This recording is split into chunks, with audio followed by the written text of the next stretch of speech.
All right, we've got two of our favorite authors back, Tamara Veitch and Rene DeFazio.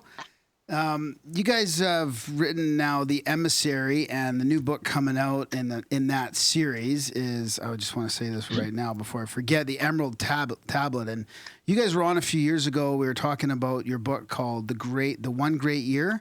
And it was a fantastic book. I read it. Darren's wife read it.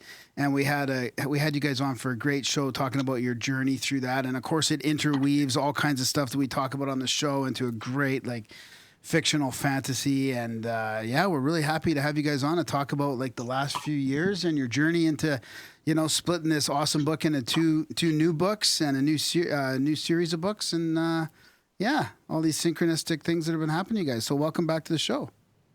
Thanks, guys. Yeah, we're super excited to be back. There's been lots of changes for us with all the changes to the books, and we got married. Oh, congratulations. 2015. After all those years working together, we thought that we could actually get married. I don't know what we were thinking. we're still working on it. So there you go. It's been good. It's been a journey for sure. Yeah, definitely. It's been amazing. I can't, even our marriage was fantastic. We got married at Sedona on Bell's Rock, nice. Right? And we had a little circle around us of our friends and family.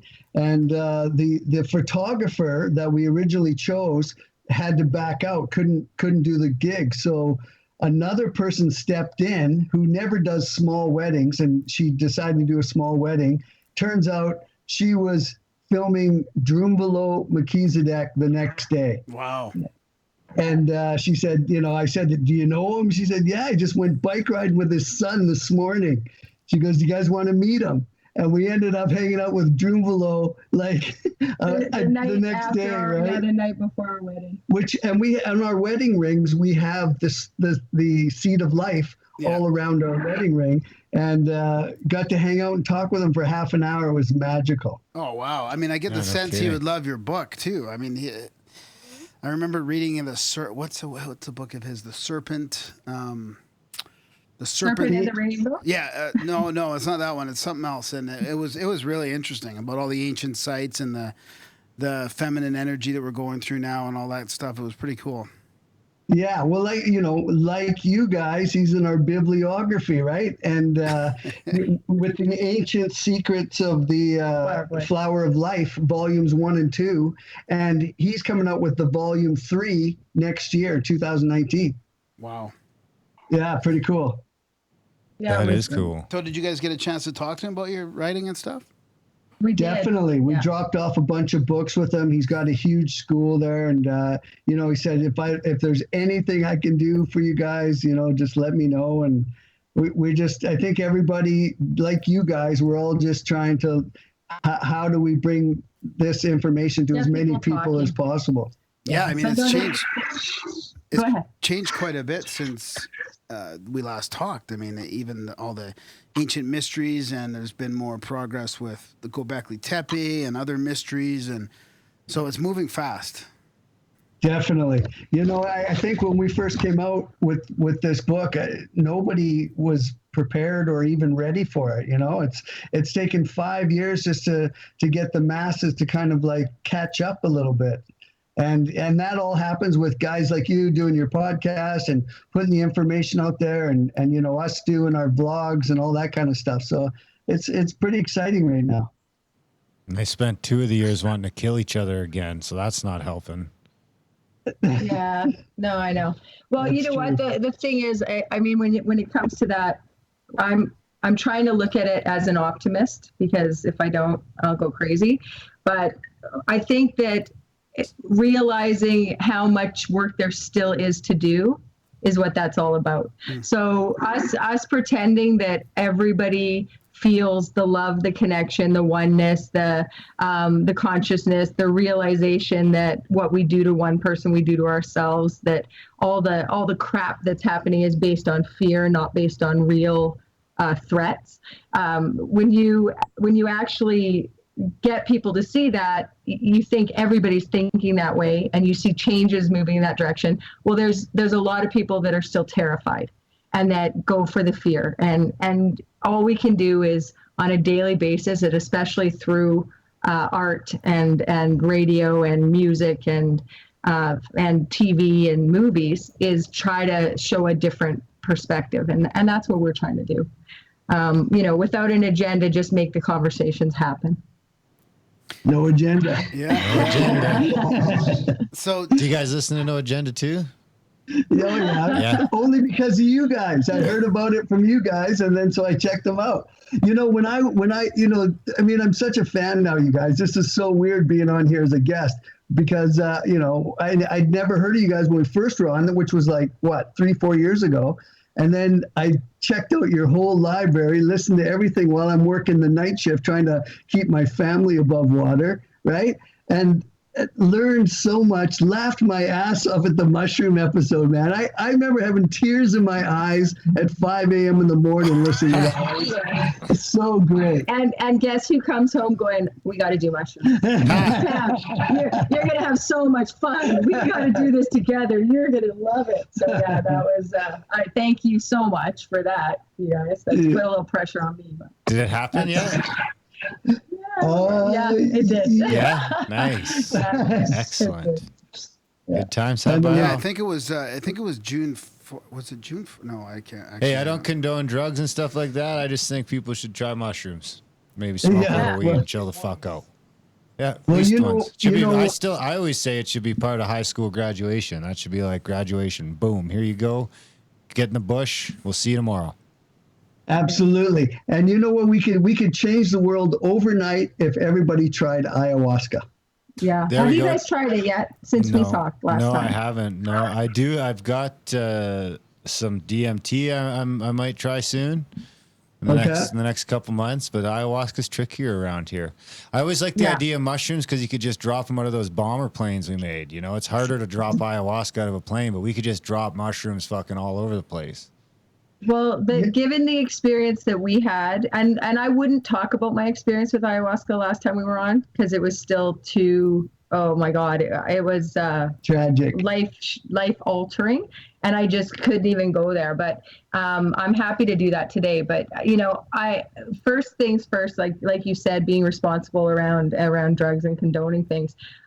There's nasty people out there, and there's people that are doing it wrong, and there's people that are selling people's something called ayahuasca and an ayahuasca. I think it's called toe or something. But they'll call it ayahuasca ceremony, and it's not.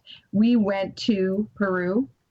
We went to a really safe, highly acclaimed place in just outside of Pisac, and we had a harrowing experience. I did. And I would absolutely tell anybody, if I hadn't been as safe as I was, it would have been really dangerous and ugly. And I was in such a safe place, and I was very well taken care of.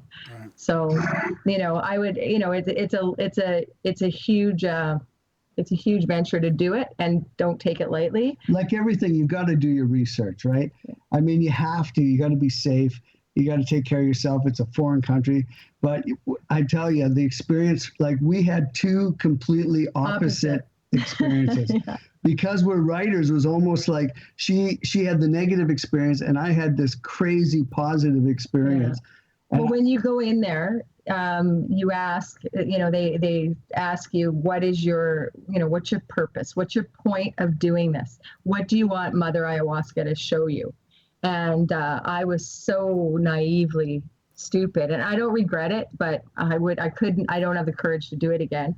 I said, show me what I need to know to be of most service. And I was shown what the world looks like devoid of love and connection. I was shown what the universe looks like when you feel complete isolation and separation. And it was that emptiness and that sadness and that disconnection, which is probably only, a little tiny piece of depression and the things that people go through these days and are trying to medicate for. That was harrowing, and but it did give me insight that I did not have. Yeah, that sounds like a pretty good question, though. I mean, a pretty good purpose.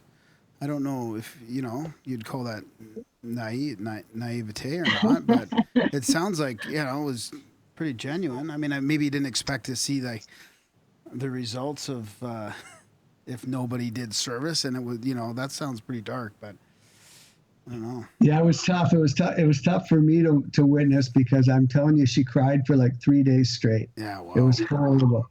And I was Sorry?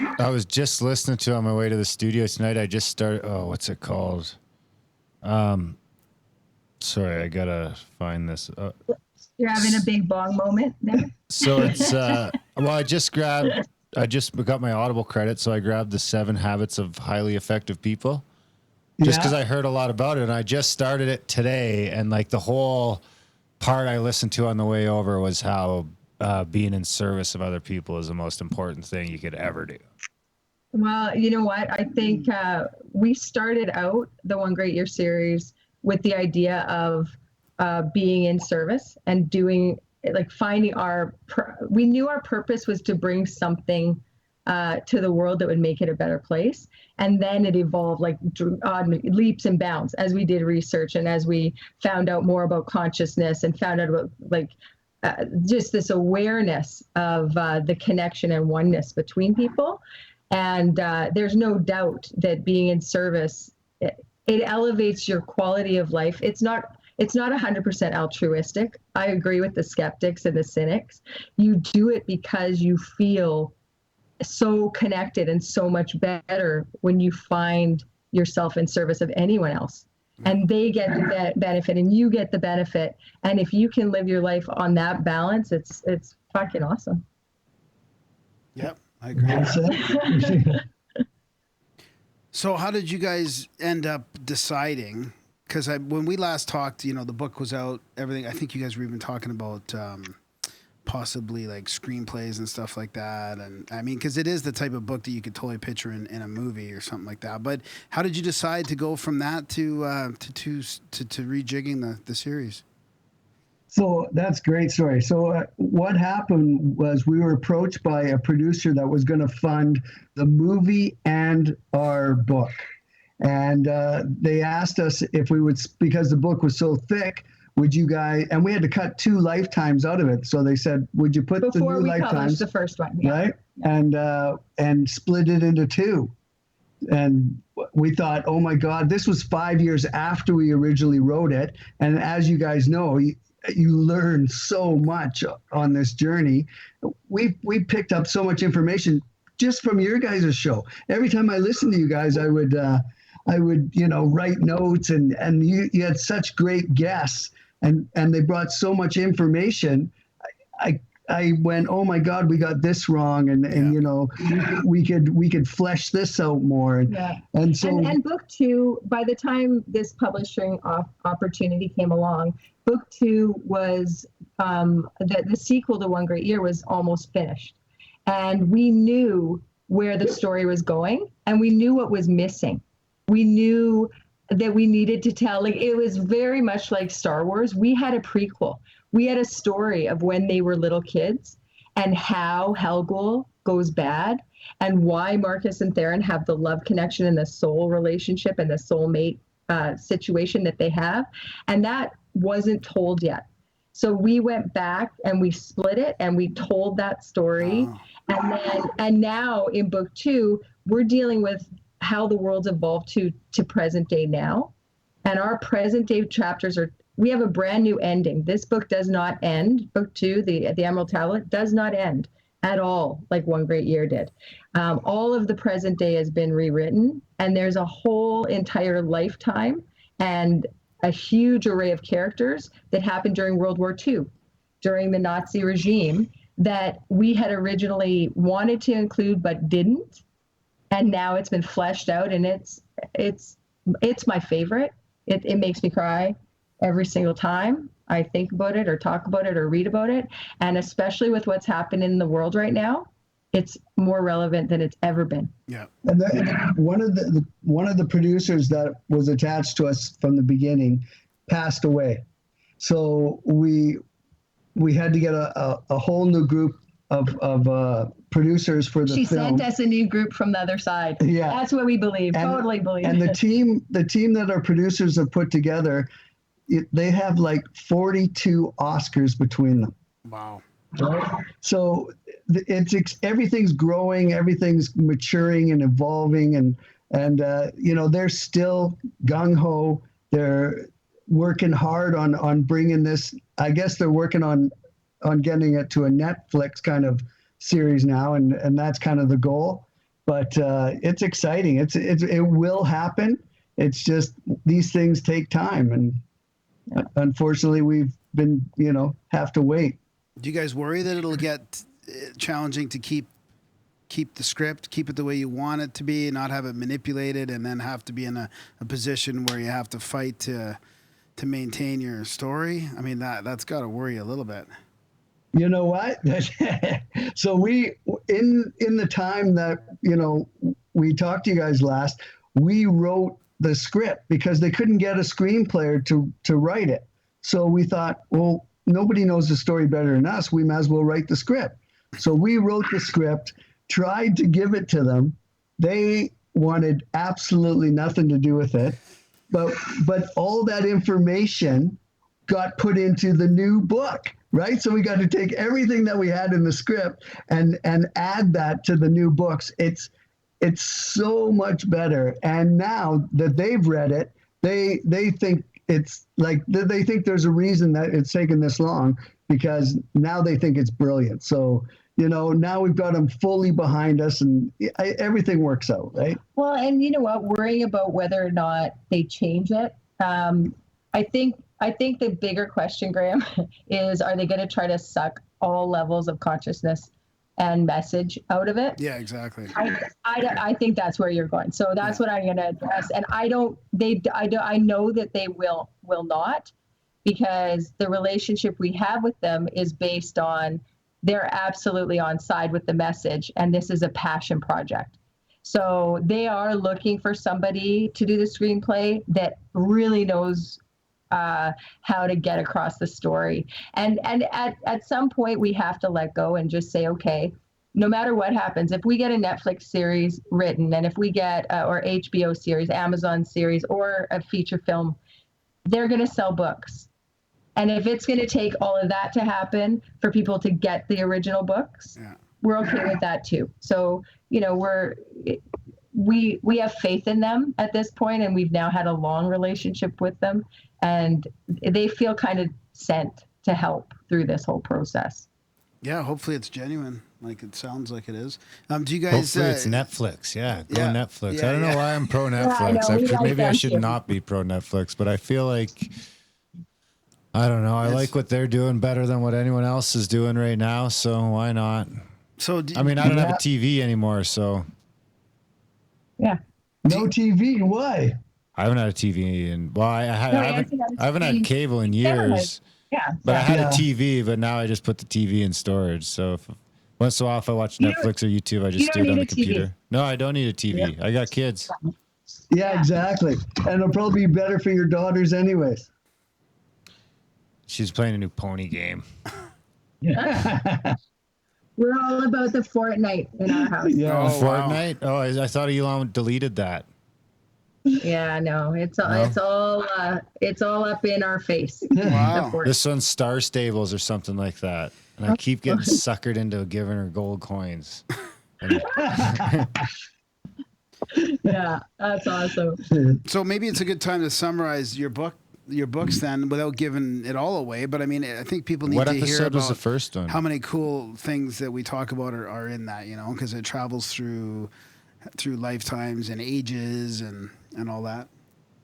Well, okay, let's start with storyline fascination, and I'll let Rene talk about the great year. Marcus has past life memory. His soulmate doesn't. And he pursues her through different ages in our real world history. So you're connecting with times and people and even characters out of history that you might have read about in school. Like book 2, we go into Plato and Aristotle and Genghis Khan and Alexander the Great. In book 1, we're dealing with an ancient civilization down in Bolivia that we went to visit, Tiwanaku and Pumapunku, and we've set it there in those locations. But these characters have a purpose, and they're emissaries and they're adversaries, and they're in competition with each other to decide where the world goes. And it's set in an alternative history, an alternative worldview, and that's the Great Year.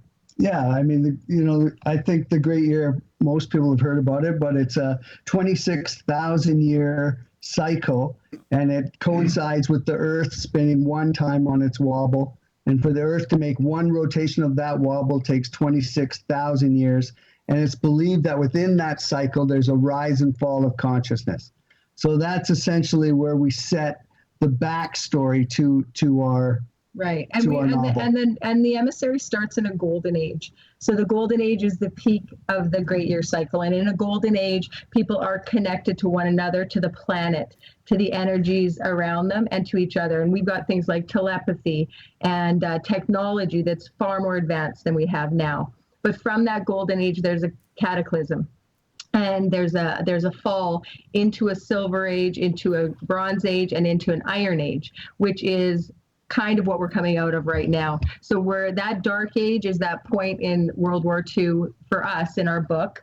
Give or take a couple hundred years, people agree on this, that believe in the Great Year cycle. The Great Year cycle was talked about in 31 ancient civilizations. The Mayans talked about it. Plato talked about it. It was well known. If you're really interested in it, there's an amazing book called Hamlet's Mill. And Walter Cruttenden does a great video called The Great Year. It's on YouTube. Yeah, so there's lots of nonfiction and lots of theory and potentials. Hey, Hamlet's Mill. Yeah. Is that the book Dave Matheson loves so much? Yep.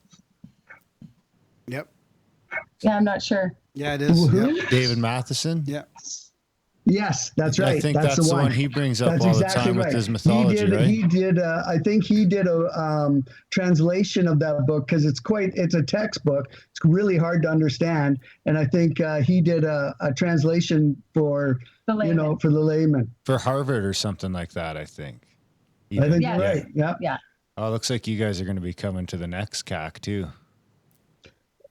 To where? To the next event that we have. Yeah, we are. Yeah, no, we want to. You have to start. I can't call it CAC anymore. Content. It's supposed to be. You said CAC. I go. I don't know if I want to go to something called CAC. But yeah, no. Are you guys talking about the event yet? Because we didn't know you are. We just launched it on today's intro. Brilliant. Fantastic. So technically, Randall Carlson. You know that he's in our bibliography just a couple notches ahead of you guys, and C comes before G. His sacred geometry stuff blew my mind when I first saw that stuff. It was like, how come the whole world is not talking about this? And the way that he delivers it, it's so easy to understand, and he's such a great speaker, such a great teacher. Yeah, no, we're looking forward to it. We're in 100%. I've been talking to Alan online, and there's no doubt. I'm not quite sure how we're getting, 500 kilometers. Well, I remember I told you guys to go for the first weekend, but I was wrong. You got to go for the second weekend. Why? It's an extra day. That's our May long weekend. Oh, okay. Okay, I haven't booked it yet. Good, that's what we'll do then. Yeah, okay. The second weekend's an extra day, same price. Okay, well, perfect. we have 3 kids, and we have a grad 2019. Ooh. So I have to look at. I think the second weekend though will work for us, and I do think you need to bring your wifey along, because if we have one the Great Year Series fan there, that'll be great. If there's any other Great Year Series fans out there, we're going to be in the trenches with you at this event, absolutely having fun and listening and learning and communicating. So and come on Colorado. out, and we'll share. We're gonna share the information. So if we have any super cool readers that want to join us on this, hopefully we can get a few people out too. Yeah, that's fantastic. I mean, Randall's stuff really parallels your work more than I realized. I mean, it's not only the sacred geometry and that kind of stuff. He's talked about, the Holy Grail in very interesting ways, and, heavy metals, and talking about, the catastrophism, which is a big part of the theme in your book. So really, really interesting work. And that's the reason that we put it in there, Graham, is because of Randall Carlson's work and Graham Hancock's work of the meteor. hitting Prince George. Because Prince George, when they said the meteor hit, was a giant lake that was starting to melt. And I think you guys went out and saw that rock that washed out onto the prairie. Yep. Yeah, the big rock. With Randall, yeah.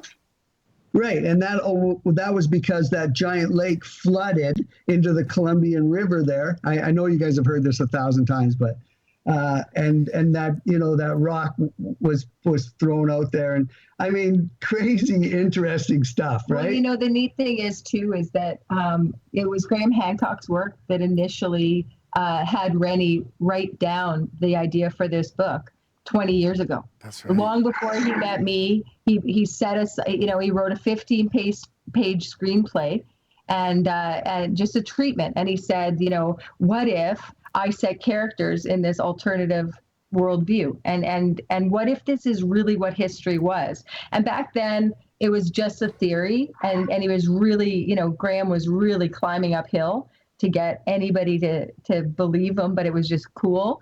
And now Göbekli Tepe, and there's so much happening that's really adding fuel to this idea that, the One Great Year series and the Emissary, it's time. And we realize now 2013 was too soon. It wasn't time yet. And there's so much bubbling up under the surface right now. All the spiders are being scared out of the corners. And it's time for people to realize why. Yeah, we got a chance to visit Corral, in just outside of Central America there. Yeah. And it's the oldest city in Central America. There was no wars. There's all these circular type temples there. They had a symbiotic relationship with the people on the ocean, the fishermen. It went on for thousands of years. And the oldest civilization in South America. In South America, yeah. And I think Graham Hancock, actually, that was in his book. And then, Tiwanaku, which is a one-off civilization. They have these H-shaped blocks there, and they actually slide in, cut and groove. It's amazing. Have you guys been to Bolivia yet? No. You know what I was thinking, though? The other day, I drove by, I was driving by the construction site where they're building the new ring road, and they had all those those weird concrete Lego blocks with little notches in top, and they stack so that they can stack them up and fill up a bunch of dirt beside them and don't fall over. And I was thinking, you know what? Puma Punka is just probably the leftovers of some fucking on-ramp. Yes, it is. And there's actually a theory that it's just a dock, that there's nothing phenomenal about it. Other than they had the technology and lost it. And if we can even considering that, even putting that out there and saying to people, consider something other than what you're being taught. Don't be a sheep. Open your eyes. Even if you don't believe it, even just discard it. Cool. But consider everything. And, when you see Puma Punka and you see these giant 160-ton slabs, and there's a 1 millimeter variance from one side to the other, are you kidding me? Like, what? They did this with copper wires? Like, it's mind-blowing. Awesome. It really is. And it's a great place to visit. Yeah. I think next time we go on a mutual journey, we should all go back to Bolivia, go to Tiwanaku. Obviously, Grimerica, we got to do one on Easter Island one day. Definitely. Yeah, it's great. Easter Island. Yeah, it's so good. Red's been everywhere. Did you guys like that photo I sent you with the Easter Island heads? Yeah, that was good. Yeah, I remember that one, and then I remember the wedding photo. And every once in a while, usually every 6 months, I'll get a picture. That's not me. That's totally Rene. I can't get out of my head what Central America and the world, for that matter, would look like with 300 feet less of water. Like before that whole catastrophe happened. Like what would that whole bay underneath Mexico and Central America look like, and what would that whole area look like? And in Europe and the Mediterranean, I mean, it would just be completely different. I mean, that's where we're going to find all these lost cities. I don't think the Mediterranean exists. I don't think too much exists without 400 extra feet of water. No, I don't think there's very I don't know if that flooded there too. I don't know how much. Did it? Yeah. Well, I mean, the thing is, we will never know because the water is not receding; it is climbing. We're doing the complete opposite. We are not going to be uncovering a whole bunch of stuff right now, because even just where we live, there's a whole settlement down by the beach, and within the next 30 years, it will be underwater. So they're already making plans to what they're going to do to all the multi-million-dollar beachside homes that are down there. And, you know, people got it. Now we're getting into climate change and whether or not maybe the catastrophes in the past, you know, if it is a cycle, if the Great Year cycle has happened 10, 20, 400 million times, you know, maybe climate change is part of that cycle. Oh, yeah. But we're definitely not making it better. Yeah, like it's almost like it was halfway through the cycle at 13,000 years. Yeah, exactly. Well, yeah, that's the fucking thing, and you're coming right back up on 13,000 years. Yeah. So it's like, if you're looking at it from the Great Year perspective, then it's like you're going through something at that orbit. Exactly. Yeah. So we'll see where we end up, but hopefully people Back in the start fucking Stone Age. making it. Yeah. No, we're supposed to get better. Oh, I think okay. honestly, have faith. I mean, we really have to. Once we get the changes and the evolution that has come, it might feel like it's stalling, but it's definitely coming. I mean, we're definitely people are getting more and more aware that compassion and empathy are really the only things that matter. In the Emissary, I don't want to give too much away, but in the Emissary, the one and only thing that our bad guy has to really deal with is giving up his empathy.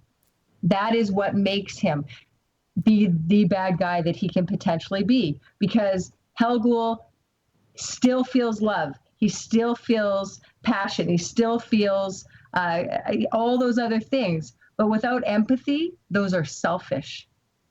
And you can feel all the love you want if all you care about is how that affects you, and that selfishness of that, and that possessiveness. And that's what we got to kind of. That's what I hope. I got the girl view here. This is where you get the feminism, rising Big in the difference world. between those two words. Yeah. There's a big difference. But this is where you get the feminine energy rising, and the feminine energy is all about compassion, empathy, and love. And when that starts to reign, then all the other emotions and all the other things we feel are tempered by it. And when you don't have that empathy, it's not a good thing.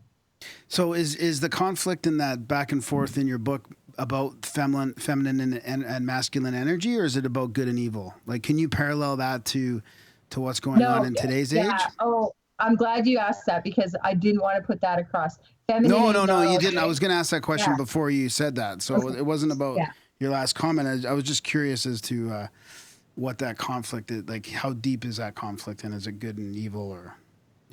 Yeah, it's definitely good and evil. I think this sacred feminine energy is something that happens when we reach the higher ages. Yeah. And then that's kind of why our lead character in the Golden Age is a woman, White Elder, and she represents the sacred feminine. But the most important thing is to not vilify masculine or feminine. They're totally intertwined and interconnected with one another. They're not separate. And we don't want to ever get across this idea that feminine is higher. Our characters are reincarnated as male and female. A soul energy, source energy is both all the time. So we don't have like this idea that Marcus stays a dude through every single lifetime for all these years. He doesn't. Sometimes he's female, sometimes he's male, and vice versa. So there's not, it's definitely about the good and evil. And what are good and evil? Are they just experiences? Are they just perspectives? And maybe you have to have evil to understand good. White man or evil, I think. Last I heard.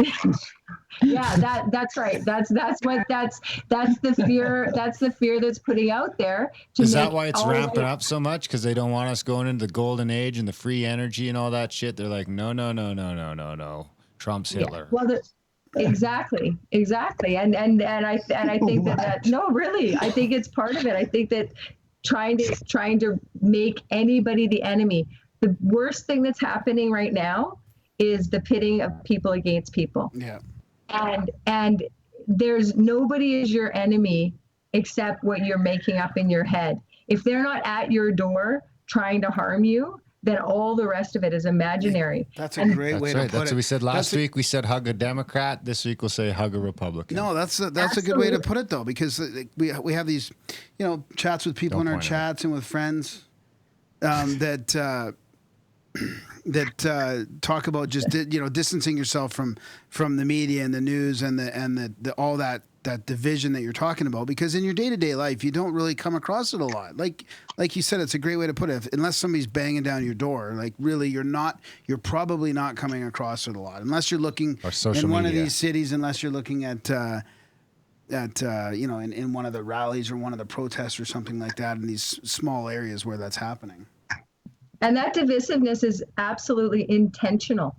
I mean, if you, in our story, we have the adversaries. We have people that are intentionally sowing discord and division and fear in the world because they want that dark energy to reign. And when you realize that is just fear mongering, like that's not even real. I've met, 50 people. We have a huge Indo-Canadian population around us. And there's lots of gang activity, and there's people out there that would have you believe that all brown people are dangerous and gang members, and 90% of people I know don't believe that at all. They don't think that at all. But you go on Facebook or you go somewhere else, and you can see that there's people out there that are sowing that, and they're dividing people. You got to be smarter, and you got to be asking questions, and we got to raise our children to be tolerant and compassionate and empathetic and not feed into all that fear. Yeah. Yeah, I agree with you. But even at the higher levels of the elite and the control system, I don't even know if they're intentionally doing it bad. I almost feel like they think they're doing the right thing sometimes, like they're sowing, I don't know, it's hard to say. Oh, yeah, you're right. I think there's a lot of good people that are absolutely convinced of the beliefs and the fears that they have. 100%. They're not bad people trying to make it worse. There's a lot of good people that think that they're in imminent danger of refugees, and they're just trying to protect. Okay, and that's like there's a lot of good people that are Trump supporters. There's a lot of good people that are Democrats. There's a lot of bad people that are Democrats. There's a lot of bad people that are Trump supporters. Like we're divided like that, not by these party lines. That's just illusion. We're already divided by who's good and who's going to do shitty things and who's going to try to do good things. Yeah. There's enough of that without fucking television. I agree. Yeah. The answer on the podcast ends up being more often than not love. Yeah. Yeah. It's like, I would say we're at like 8% of the guests end up saying that. I don't know. No, I'm just making up. 50? It's like 30, 40, 50%. Like end up 30, 40, 50%. There's been a lot in the last little bit where the answer is love. Like, and that's what the guest is saying, and that's what we're saying. I was read a great quote the other day. Yesterday's quote from my quote book was, instead of seeking love, give love. Mm-hmm. Yeah. Well, you know what? I live by that. I kind of, it's been a weird journey as writing partners. Rene and I have done a lot of signings, and we go meet people. And as we're meeting people, I have hugged more strangers and had them fall apart in my arms than I ever would have believed possible. And there's this weird moment where I look at somebody and they make eye contact, and I know it's the first time they've made eye contact in years. And I'll just stand up and walk around the table, and they just need to be loved. And, people need to realize that making eye contact and looking at the people around them is a huge difference in how we function on the planet. You know, it's funny. It's a lot like you two, your two relationship. You know, Graham, you're kind of like the open guy, right? And Darren, you're kind of like the cynic a little bit. And you guys sit across from each other, and I do the same thing at these book signing events. And Tam is this loving creature that, she's clairvoyant too. People will come up and she'll say things to them, and they'll just start bawling, and it's like. And I'm like watching this. It's like, okay, and I don't fully understand it because I don't get anything. I don't. He used to say to me, like he used to be grabbing me under the table or like kicking me, going, "You can't say that to people." Okay, so I'll give you an example because it's kind of like being out there. We just had a book signing last weekend. We're in this little tiny bookstore, and they've been amazing to us. And this woman walks in, and she's standing at our table, and I see around her all this. I see that she's an artist. So she tells us, "Oh yeah, my mom's a writer too. I like to, support local artists, da da da." And so we signed her book for her. But I look at her and I go, "You're an artist too." And she says, "No, I'm a musician." And she said, and then she says, "I'm a pianist." She says, "I'm a pianist," and I said, "No, well, so when are you going to start painting?" Now, this is not a 20-year-old. This is a woman of my age. And I said, "Well, when are you going to start painting?" And she lost it. She goes, "No, I have been actively resisting painting. I have painted and torn it up and thrown it away." And I just said, "Well, you're supposed to be painting. Like, I see painting all around you." And she really lost it. Like, she really just went, "Oh my God, I can't resist it anymore." Like, you literally walked up to me and told me what the universe has been telling me and telling me and telling me. And I've been resisting. I don't know why she's supposed to paint. I don't have any. And the minute I tell her this, all my intuition disappears and I feel like a lunatic. But there I am standing on the other side of the table hugging her, and she's like, "I can't believe you said I have to," so I think everyone can do that, but you have to be open. You gotta trust your brain when your intuitions come, when you get these messages for people. I have the guts and the craziness to just say, I think this is happening for you. And like 9 times out of 10, it is. Yeah, you kind of got to not care what people think or what's going to come out. I mean, you really have to just let go of all that self-consciousness, I think, to be like that. But I think the eye contact thing is very important. I mean, it really does mean a lot. Like if you stare, like we were talking about before, I had a trip to the Czech Republic recently, and I was telling you guys how stoic and how stern the people were, and they weren't really very emotional, like either way. Although even driving there are different. It's really weird. But if you smile at them, they will smile back. Like if you focus on somebody in the moment and give them a genuine smile and eye contact, like 99% of the time they're gonna smile, even if they're pissed off or even if they're grouchy people or whatever. Like you're gonna get that reaction. So it does spread. I think that is positive. Yeah, I was at the hockey rink the other day. A guy walks by, this old guy, and he goes, "Thank you." And I said, "For what?" He goes, "Just for smiling." It's funny because I get the complete opposite.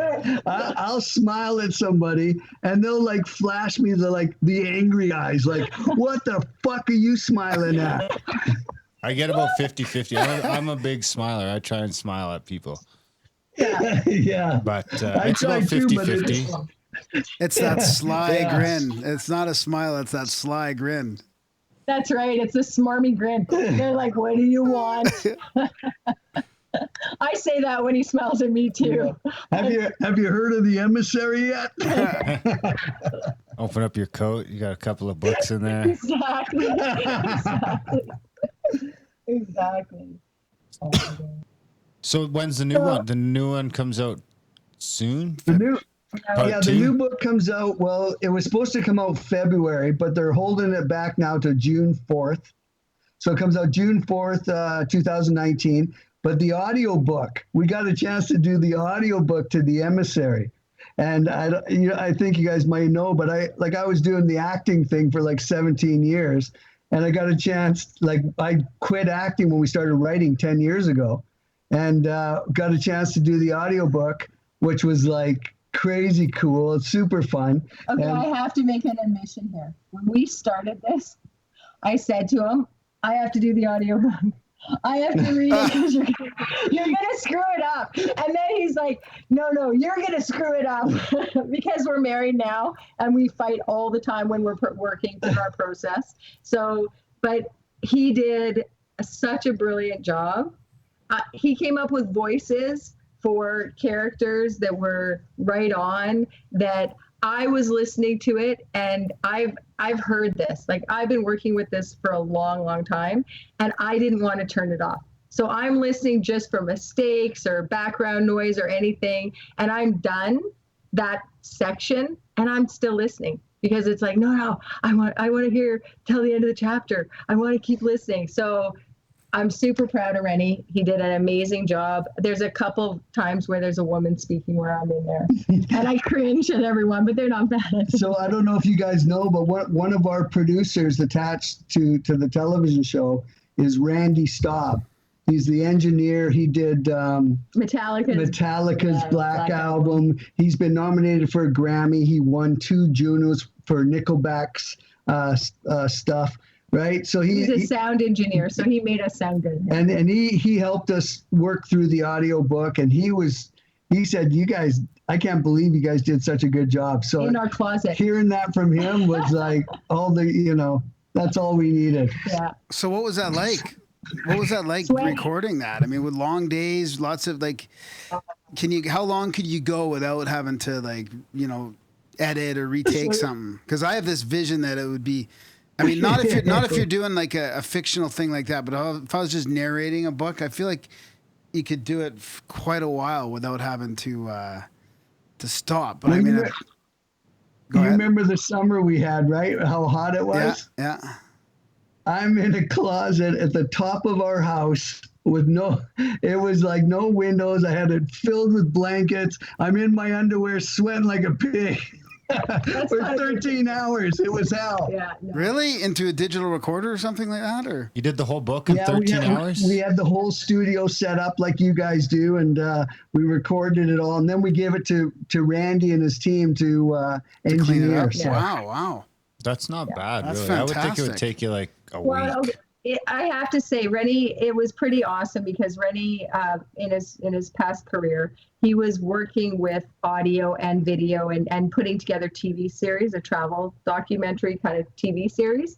So we bought the software. He taught himself to use the software. And after, a couple tutorials. Yeah, I'm sure you guys use Pro Tools. No. Fuck Pro No? Tools. Yeah, no, it's music. Have it? Our producer Brody uses them. Yeah. I use Studio One. Yeah, well, it's not menu driven at all. It's really complicated. There's a million buttons. There's a million things.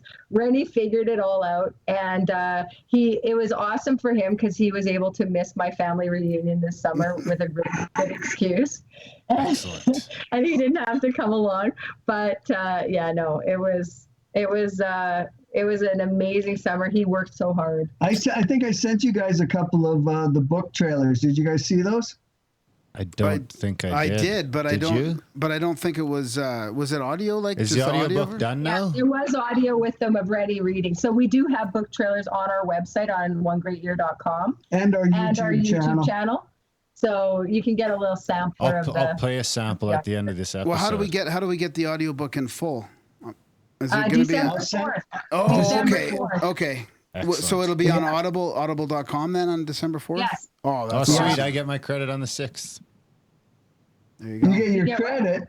Like the monthly, like your monthly book. Oh, you're Audible. Yeah. Oh, nice. Okay, So I'll be able to perfect. get it. Yeah, that'll I'm work just out well. searching it right Next now because I month. was looking for it. That's I got 2 next month. credits available right now. So I just spent my credit that's today on that awesome. book. Oh, good.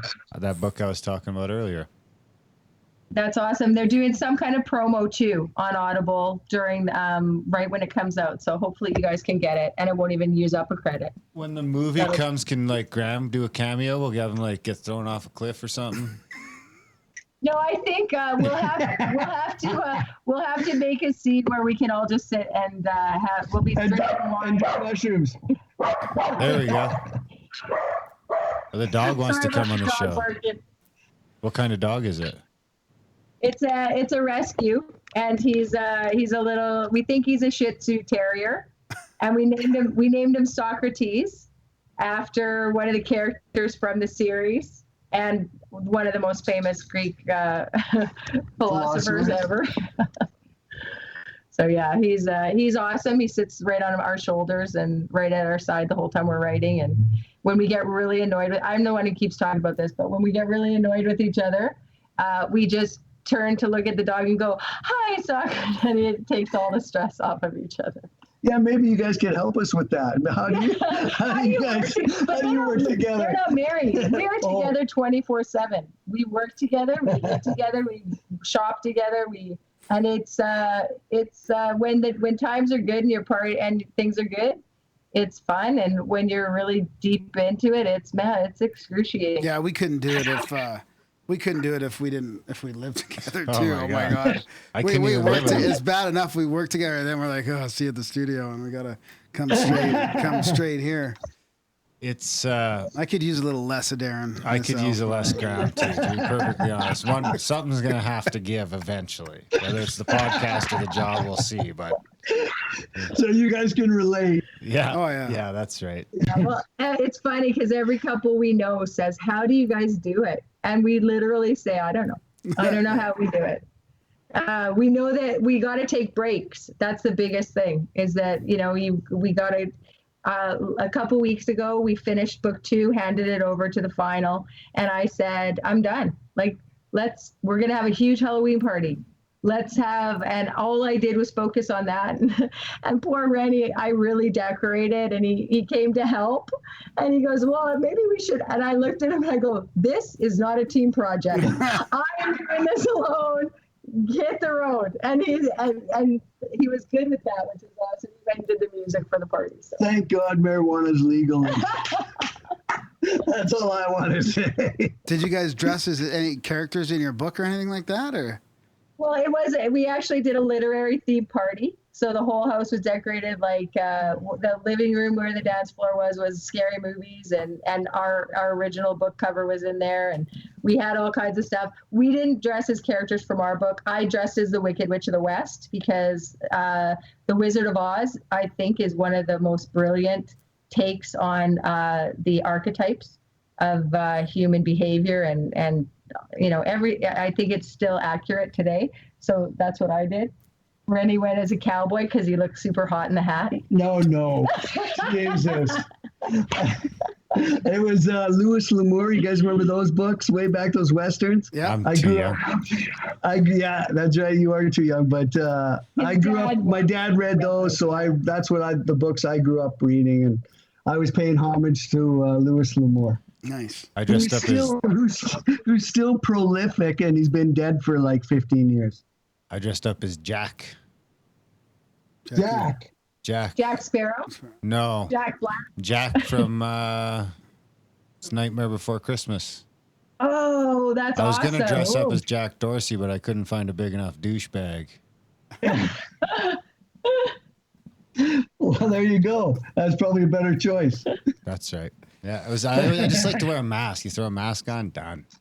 What'd you dress up as this year? I don't participate in that anymore. You don't participate? Is it like against you? I'm afraid to appropriate somebody's culture, so I just don't do it. Oh, no. Okay, should we talk about that? Because I wear Indian garb. I think Indian clothing is absolutely gorgeous. East Indian or West Indian? Yeah, like East Indian. Oh. And I have a whole bunch of saris and suits. And whenever we've been on the road in the past, I've always taken them with me and worn them. And they've gone over really well because they're colorful and beautiful and happy. I don't understand that at all. No, I'm a West do I. Indian, and I say it's good. I think it's a respectful thing. I think when you do that, you respect their culture, not appropriate it. So I think they've got it completely opposite, to be honest with you. Yeah, if you're not mocking, then I think it's you. fine. And Halloween is just Halloween, so get the fuck over yourself. Yeah, exactly. Well, I don't do it for Halloween, but I have seriously a big wardrobe and of those kind of outfits. And when I wear them, the Indian women, they thank me oh, like they love it. They love seeing it. So I love seeing it too. I think she looks hot as hell in those Indian garbs. all right. Maybe you should try Bollywood for your book. I don't know. Oh, what? I'm slowly switching my wardrobe to the Bali stuff. Bali? The festival here, I love it. He's found these comfortable pajama pants that he's wearing. Yeah. I just love the store's called Bali Imports. You go in there, it's like all this like rave shit. I don't rave or anything like that, but the clothes are great. They're all they're loose fitting. They're so comfy. The pockets are huge. They got a string on the bottom. I can tie them up wherever I want. If I want them to be shorts, bam, they're shorts. So I was like, how do I get my life to the point where I can wear clothes like this every day? Exactly. I think they are. They're totally comfortable. I love the Bali stuff. I know. I used to wear that all the time. They're great for traveling, but you wear them here, and people look at you like you're a nut bar. That's okay. Fuck them. They just just smile at them. No. Smile at them.